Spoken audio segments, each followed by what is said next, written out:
नमस्कार। माननीय अध्यक्ष महोदया, सबसे पहले तो मैं अपनी ओर से और अपने देश की ओर से श्री पीटर थॉम्सन जी को इस 71वें अधिवेशन की अध्यक्षता करने के लिए चुने जाने पर बधाई देती और इसके साथ ही श्री बान की मून जी, जो संयुक्त राष्ट्र संघ के महासचिव के तौर पर जिन्होंने सेवाएं की हैं, उनको धन्यवाद देती हूं। अध्यक्ष जी, 1 वर्ष पहले मैंने इसी पवित्र मंच से अंतर्राष्ट्रीय समुदाय के सदस्यों को संबोधित किया था।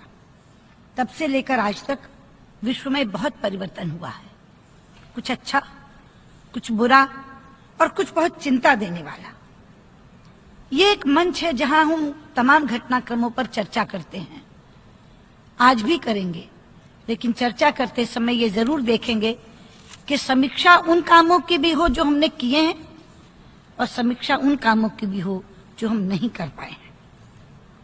अध्यक्ष जी, इस गरिमामय महासभा में अनेक मुद्दों पर चर्चा हुई है, जैसे AMR के लिए नए टीकों को साझा करना, सस्ती दवाइयों की उपलब्धता को सुनिश्चित करना, प्राकृतिक आपदाओं के जोखिम को कम करने के लिए सैन्य ढांचे को लागू करना, मानव संसाधनों को मुक्त और सुरक्षित आवागमन सुनिश्चित करना और UN पीस कीपिंग फोर्स में सैनिक भेजने वाले देशों के साथ विचार विमर्श करना। समय के अभाव के कारण मैं इन मुद्दों को नहीं दोहराना चाहूंगी, लेकिन कुछ ऐसे मुद्दों का उल्लेख जरूर करना चाहूंगी जो अंतर्राष्ट्रीय समुदाय के लिए अत्यंत महत्वपूर्ण है। अध्यक्ष जी, आज हमारे सामने सबसे बड़ी चुनौती है विश्व के कोने कोने में फैली हुई गरीबी को मिटाना और ये सुनिश्चित करना कि हम सभी जरूरतमंद लोगों तक समृद्धि पहुंचा सकें। हमें यह भी सुनिश्चित करना है कि स्त्रियों और पुरुषों के बीच लैंगिक समानता हो और महिलाओं को सुरक्षा मिले।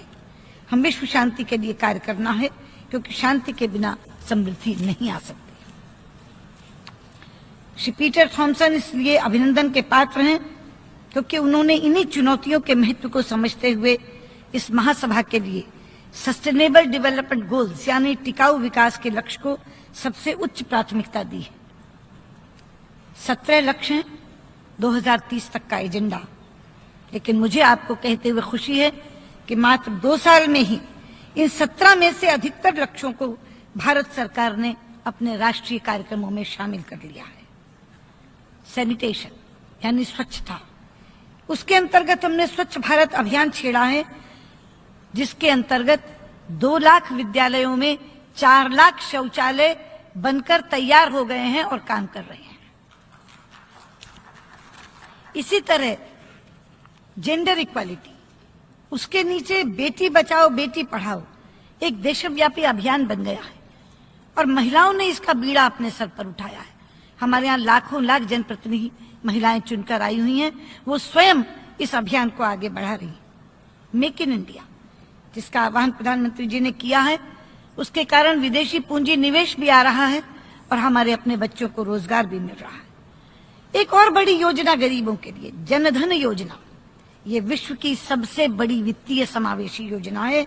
इसके अंतर्गत 25 करोड़ से ज्यादा गरीब लोगों के बैंक खाते खोले गए हैं। डिजिटल इंडिया बहुत तेजी से अपने पैर पसार रहा है। भारतीय युवाओं को कौशल युक्त बनाने के लिए अनेकानेक प्रशिक्षण कार्यक्रम चल रहे हैं, जिनसे हमारे युवा अपनी क्षमताओं का समुचित विकास कर सकेंगे। इस तरह की पहलों से भारत की विकास यात्रा में नए आयाम जुड़े हैं और आज आर्थिक मंदी के दौर में भी भारत विश्व की बड़ी अर्थव्यवस्थाओं में सबसे तेजी से विकास करने वाली अर्थव्यवस्था बन गया है। अध्यक्ष जी, हम सब जानते हैं कि मानवता का 1/6 हिस्सा भारत में रहता है। इसलिए यदि भारत में सस्टेनेबल डेवलपमेंट गोल्स, ये टिकाऊ विकास लक्ष्य सफल होंगे, तभी विश्व में सफल हो सकेंगे। हम एजेंडा 2030 को पूरे मनोयोग से लागू करने के लिए प्रतिबद्ध हैं। हमने तय किया है कि संसद के हर सत्र में एक दिन केवल SDGs पर हम चर्चा किया करेंगे, ताकि इनकी प्रगति पर सतत निगरानी रखी जा सके और मुझे विश्वास है कि इससे बहुत ही अच्छे परिणाम सामने आएंगे। एजेंडा 2030 को सफल बनाने के लिए वैसे तो सभी देश अपने अपने सामर्थ्य के अनुसार कार्य कर रहे हैं, लेकिन मैं ये कहना चाहूंगी कि उन्हें अंतर्राष्ट्रीय सहयोग भी मिलता रहेगा तो वो भी इसमें और ज्यादा सफलता प्राप्त करेंगे। अध्यक्ष जी, मैं दूसरा विषय ले रही हूं जलवायु परिवर्तन का। जलवायु परिवर्तन एक और ऐसा मुद्दा है जो हमारे सामने एक गंभीर चुनौती बनकर खड़ा है। प्रकृति के पास संपदा तो अपार है, लेकिन उतनी ही जितनी वो मनुष्य की जरूरत को पूरा कर सके, इतनी नहीं कि वो उसके लालच का पेट भर सके, क्योंकि लोभ की तो कोई सीमा नहीं होती। इसीलिए हमारे यहाँ हमारे प्रधानमंत्री जी ने एक सिद्धांत दिया है, क्लाइमेट जस्टिस, जलवायु न्याय। और हम ये मानते हैं कि अगर प्रकृति के साथ हम न्याय करें तो वो हमारे और हमारी भावी पीढ़ियों के साथ न्याय करेगी, लेकिन यदि हम उसका अंधाधुंध दोहन करेंगे तो वो क्रोधित हो जाएगी और अपना रौद्र रूप दिखाएगी। हम देख रहे हैं दुनिया में कई जगहों पर प्रकृति अप्राकृतिक हो उठी है। कहीं भयंकर वर्षा, कहीं घनघोर गर्मी, कहीं झंझावात, कहीं सुनामी, कहीं बादलों का फटना। ये समय का तकाजा है कि अब हम असीमित खपत पर रोक लगाएं और अपनी जीवन शैली को पर्यावरण के अनुकूल बनाएं। योग इसका एक बड़ा माध्यम बन सकता है। योग भारत का वो प्राचीन ज्ञान है जो एक टिकाऊ जीवन शैली का प्रतीक है। पिछले 2 वर्षों से अंतर्राष्ट्रीय योग दिवस के लिए जो अपार समर्थन आप सबसे मिल रहा है, मैं आज इस मंच से आप सबके प्रति आभार व्यक्त करती हूँ। अध्यक्ष जी, पेरिस समझौते में common but differentiated responsibilities with respective capacities के सिद्धांत को स्वीकारा गया है, जिसका अर्थ है कि जिम्मेदारी तो सबकी साझी है, लेकिन देनदारी सबकी अलग अलग। इसलिए यह बेहद जरूरी है कि विकसित देश अपनी जिम्मेदारियों का निर्वहन करते हुए सभी की भलाई के लिए तकनीक भी दें और धनराशि भी, तभी ये कार्यक्रम सफल होगा। हमने अपने देश में बहुत महत्वाकांक्षी योजना बनाई है, जिसमें हमने वर्ष 2030 तक 40% ऊर्जा नॉन फॉसिल फ्यूल से बनाने का लक्ष्य रखा है। इसके लिए हमें एक निश्चित वातावरण की आवश्यकता होगी, क्योंकि बाहर से पूंजी निवेश करने वालों को वातावरण की निश्चिंतता चाहिए और हम इस प्रयास में लगे हुए हैं। इसके अलावा इंटरनेशनल सोलर अलायंस का गठन भी हमारी एक अभिनव पहल है, जिससे सौर तकनीक सभी को उपलब्ध हो सकेगी। मैं इस मंच से ये विश्वास दिलाती हूँ कि जलवायु परिवर्तन की दिशा में भारत एक अग्रणी भूमिका निभाएगा। और मुझे आपको खुशी है ये बताते हुए कि हमने निर्णय किया है कि पेरिस समझौते के लिए भारत अपना इंस्ट्रूमेंट ऑफ रेटिफिकेशन 2 अक्टूबर को जमा करा देगा। और ये स्थिति हमने सोच समझकर चुनी है, क्योंकि 2 अक्टूबर गांधी जी का जन्म दिवस है, जिनका संपूर्ण जीवन प्रकृति के संरक्षण को ही समर्पित रहा। अध्यक्ष जी, अब मैं एक ऐसे विषय पर बोलने जा रही हूं जिस पर इस सभा में बैठा हर व्यक्ति चिंतित है, और चिंतित नहीं सोचने पर मजबूर है। इसी महीने इस शहर में हुए 9/11 आतंकी हमले की 15वीं वर्षगांठ थी। पिछले 15 दिनों में इसी शहर में एक और आतंकी हमले में मासूमों को मारने की कोशिश की गई थी। हम इस शहर के दर्द को समझते हैं। हम पर भी उरी में इन्हीं आतंकी ताकतों ने हमला किया था। विश्व इस अभिशाप से बहुत समय से जूझ रहा है, लेकिन आतंकवाद का शिकार हुए मासूमों के खून और आंसुओं के बावजूद इस वर्ष Kabul, Dhaka, Istanbul, Mogadishu, Brussels, Bangkok, Paris, Pathankot और उरी में हुए आतंकवादी हमले और सीरिया और इराक में रोजमर्रा की बर्बर त्रासदियां हमें ये याद दिलाती हैं कि हम इसे रोकने में सफल नहीं हो रहे। अध्यक्ष जी, यहां बैठे सब लोगों को पहले तो एक बार ये स्वीकारना होगा, यदि हम आतंकवाद से लड़ना चाहते हैं, तो कि आतंकवाद मानवाधिकारों का सबसे बड़ा उल्लंघन है। सबसे पहले हम इसे स्वीकारें, आतंकवाद मानवाधिकारों का सबसे बड़ा उल्लंघन है, क्योंकि वो निर्दोष लोगों को निशाना बनाता है, बेगुनाहों को मारता है। वो किसी व्यक्ति या देश का नहीं, बल्कि मानवता का अपराधी है। और उसके बाद देखना होगा कि इन आतंकवादियों को पनाह देने वाले कौन कौन हैं। आतंकवादियों का न तो कोई अपना बैंक है, ना हथियारों की फैक्ट्रियां, तो कहां से उन्हें धन मिलता है? कौन इन्हें हथियार देता है? कौन इन्हें सहारा देता है? कौन इन्हें संरक्षण देता है? ऐसे ही सवाल इसी मंच से अफगानिस्तान ने भी कुछ दिन पहले उठाए थे।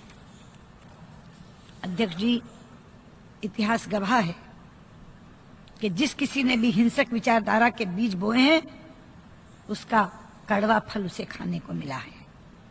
ये छोटे छोटे आतंकवादी समूह जो छिटपुट काम कर रहे थे, आज इन समूहों ने मिलकर एक राक्षस का रूप धारण कर लिया, जिसके अनगिनत हाथ हैं, अनगिनत पांव हैं, अनगिनत दिमाग हैं और साथ में है अति आधुनिक तकनीक। इसलिए अब अपना या पराया, मेरा या दूसरे का आतंकवादी कहकर हम इस जंग को नहीं जीत पाएंगे। पता नहीं ये दैत्य किस समय किस तरफ का रुख कर लेगा। इसलिए यदि हम आतंकवाद को जड़ से उखाड़ना चाहते हैं तो एक ही तरीका है, हम अपने मतभेद भुलाकर आतंकवाद के खिलाफ एकजुट हों, उसका मुकाबला दृढ़ संकल्प से करें और अपने प्रयासों में तेजी लाएं। हमें पुराने समीकरण तोड़ने होंगे, अपनी पसंदगियां नापसंदगियां एक तरफ रखनी होंगी, मोह त्यागने होंगे, एहसानों को भूलना होगा और एक दृढ़ निश्चय के साथ इकट्ठे होकर इस आतंकवाद का सामना करने की रणनीति बनानी होगी। ये मुश्किल काम नहीं है अध्यक्ष महोदय, केवल इच्छा शक्ति की कमी है।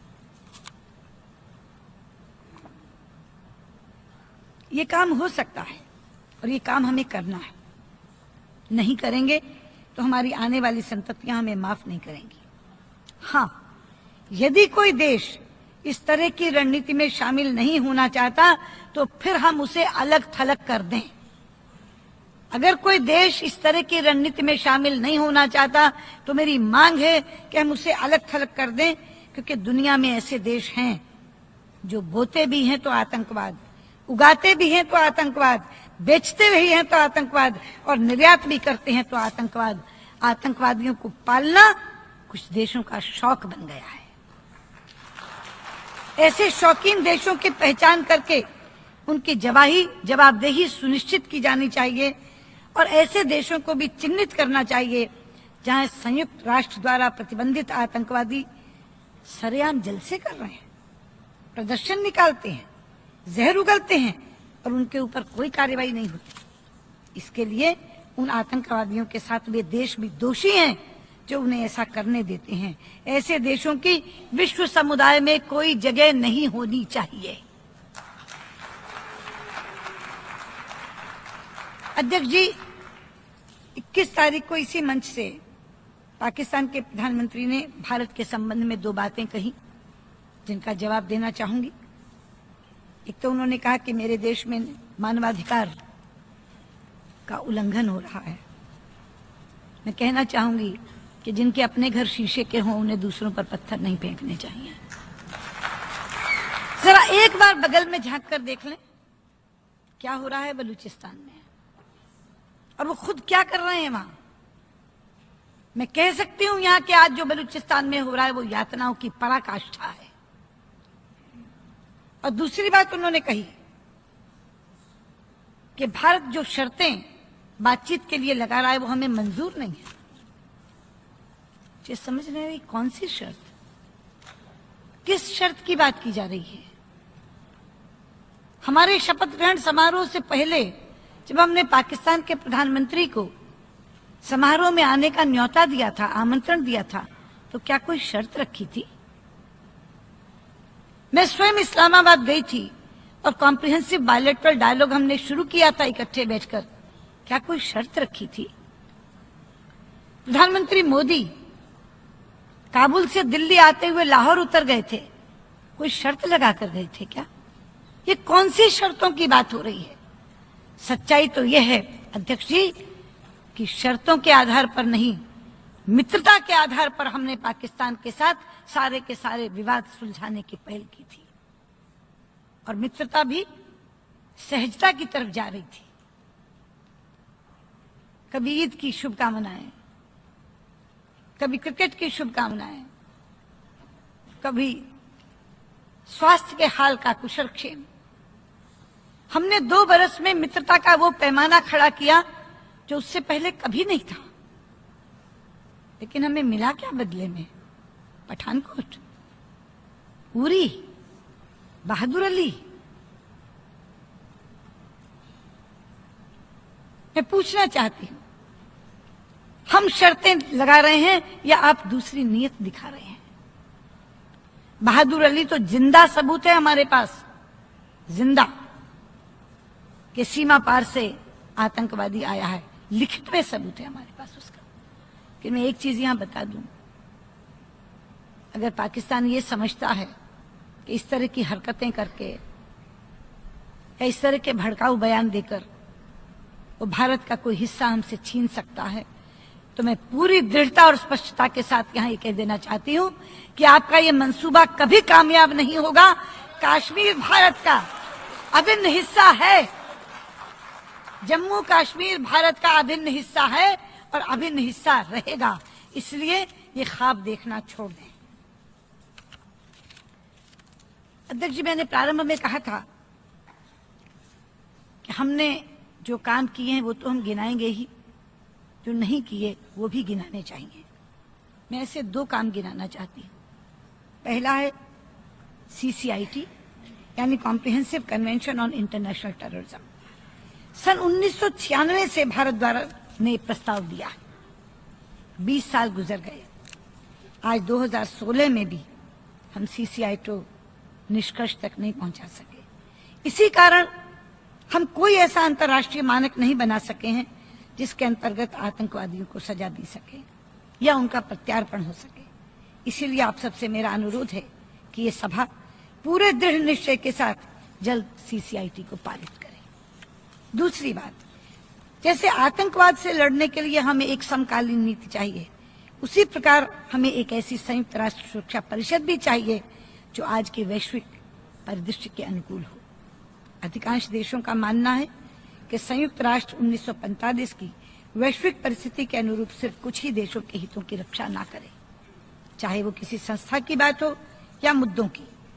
हमें आज की वास्तविकता और चुनौतियों के अनुसार काम करना होगा। आज सुरक्षा परिषद की स्थायी और अस्थायी दोनों सीटों में विस्तार की आवश्यकता है, जिससे सुरक्षा परिषद समकालीन बन सके। मेरा अनुरोध है कि इस आम सभा की इच्छा अनुसार IGN प्रक्रिया, जो टेक्स्ट बेस्ड निगोशिएशन शुरू हुई है, उसको हम जल्दी प्रारंभ करें। यदि ये दोनों चिर प्रतीक्षित कार्य आपके इस कार्यकाल में हो जाते हैं तो मैं कह सकती हूं कि संयुक्त राष्ट्र सभा का ये 71वां अधिवेशन बहुत ही सार्थक साबित होगा। अध्यक्ष जी, 21वीं सदी पर शुरुआत से ही अशांति और हिंसा का साया रहा है, परंतु मिलजुल कर प्रयास करने से हम इसे मानव सभ्यता के इतिहास में एक स्वर्णिम युग में बदल सकते हैं। लेकिन भविष्य में क्या होगा, ये इस बात पर निर्भर करता है कि हम आज क्या करते हैं।